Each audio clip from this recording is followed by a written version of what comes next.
భక్తి శ్రద్ధలతో శుభ శుక్రవారం నిర్వహించిన క్రైస్తవ సహోదరులు 40 దినాల శిలువ ధ్యాన కూడికలలో భాగంగా అత్యంత భక్తి శ్రద్ధలతో నిర్వహించేటటువంటి శుభ శుక్రవారం ప్రార్థనను ఆయా చర్చలలో క్రైస్తవ సహోదరులు ఉపవాసంతో కొనసాగించారు.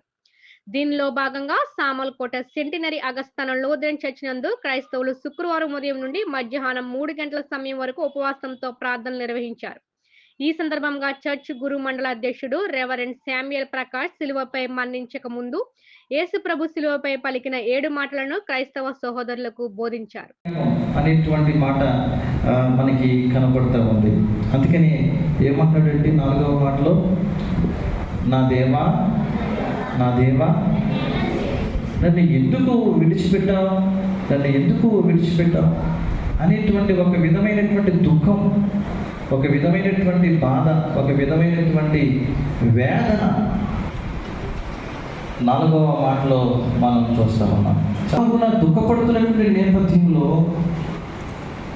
తనకున్నటువంటి శారీరకమైనటువంటి లేకపోతే ఆత్మపరమైనటువంటి మోహన్దాస్ చక్కగా వివరించారు. శారీరకమైనటువంటి దాహము, ఆత్మ సంబంధమైనటువంటి దాహం, ఈ 2 విషయాలు చాలా చక్కగా మనం విన్నాం. తన యొక్క త్యాగం చూస్తే ప్రియ దేవుని బిడ్డరా, అంత దాహం వేస్తున్న త్యాగం చేసి చిరకలు పెడుతున్నారు, చీడులు పెడుతున్నారు, దానిని కూడా పక్కకి పెట్టేశారు. త్యాగం కనపడుతుంది 6వ మాటలో వచ్చేసరికి. 5వ మాటలో దుఃఖం అయితే 6వ మాటలో ఏం కనపడుతుంది? 5వ మాటలో ఏం కనపడుతుంది? క్షమించండి, 5వ మాటలో త్యాగం కనపడుతుంది, 4వ మాటలో దుఃఖం కనపడుతుంది. ఇక 6వ మాటకు వచ్చేసరికి ప్రియ దేవుని పిల్లరా, సమాప్తమైనది అని అన్నాడు. అంటే ఒక గొప్ప విజయాన్ని యేసుక్రీస్తు ప్రభుల వారు నెరవేర్చడాన్ని మనం చూస్తూ ఉంటాం. 1 క్షమాపణ, 2 రక్షణ, 3 ఆత్మ సంబంధమైనటువంటి మంచి సత్సంబంధం, 4 దుఃఖము, 5 త్యాగము, 6 విజయం.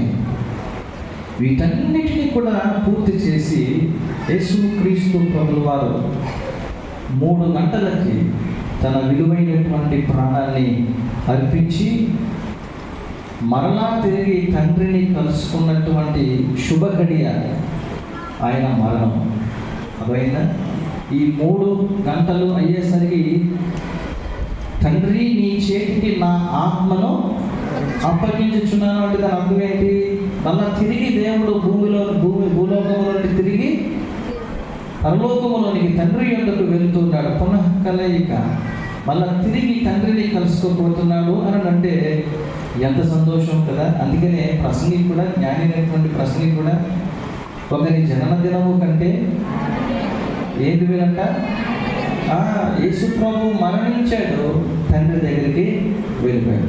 మనం కూడా మరణిస్తాం, మరణించి మనం కూడా ఎక్కడికి వెళ్ళాలా? తండ్రి దగ్గరికి వెళ్ళవలసినటువంటి వారమే ఉన్నాం. కాబట్టి ప్రియ దేవుని కదా, ఇలాగున తన జీవితాన్ని మనందరి కొరకు, మనందరి రక్షణార్థమై త్యాగం చేసి విజయాన్ని పొంది మరణాన్ని జయించి మృత్యుంజయుడై తిరిగి లేచి తిరిగి దేవుని దగ్గరికి వెళ్ళినటువంటి గొప్ప దేవుడు, నీలో నన్ను రక్షించడానికి వచ్చినటువంటి యేసుక్రీస్తు ప్రభువు తన జీవితాన్ని సమాప్తం చేసుకున్నాడు. సమాప్తం అనేటువంటి పదానికి మూల భాష ఏంటంటే టెటెలస్టాయ్ అంటాం. గ్రీక్ వర్డ్లో ఏంటంట? టెటెలస్టాయ్ అంటారు. అంటే దీని అర్థం ఏంటంటే, ఒక సేవకుడు తన యజమానుని తనకు అప్పగించినటువంటి కష్టమైనటువంటి పనిని పూర్తి చేసినప్పుడు అతడు తన యజమానుతో చెప్పేటటువంటి మాట ఏంటంటే టెటెలస్టాయ్. దట్ మీన్స్ నేను అన్ని కష్టాలను అధిగమించాను, విజయాన్ని పొందుకున్నాను అని చెప్పడం అన్నమాట. సమాప్తమైనది అంటే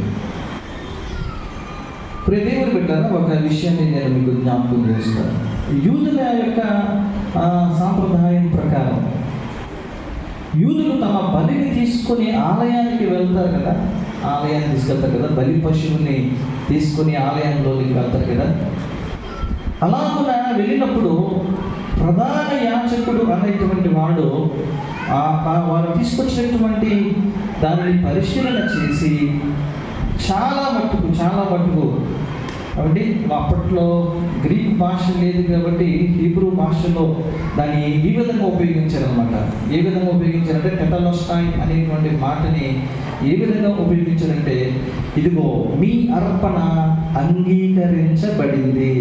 ఎప్పుడైతే టెటలోస్టాయ్ అని అంటారో తీసుకున్నటువంటి ప్రధాన యాజకుడు ఏమంటాడంటే తిరిగి మీ అర్పణ అంగీకరించబడింది.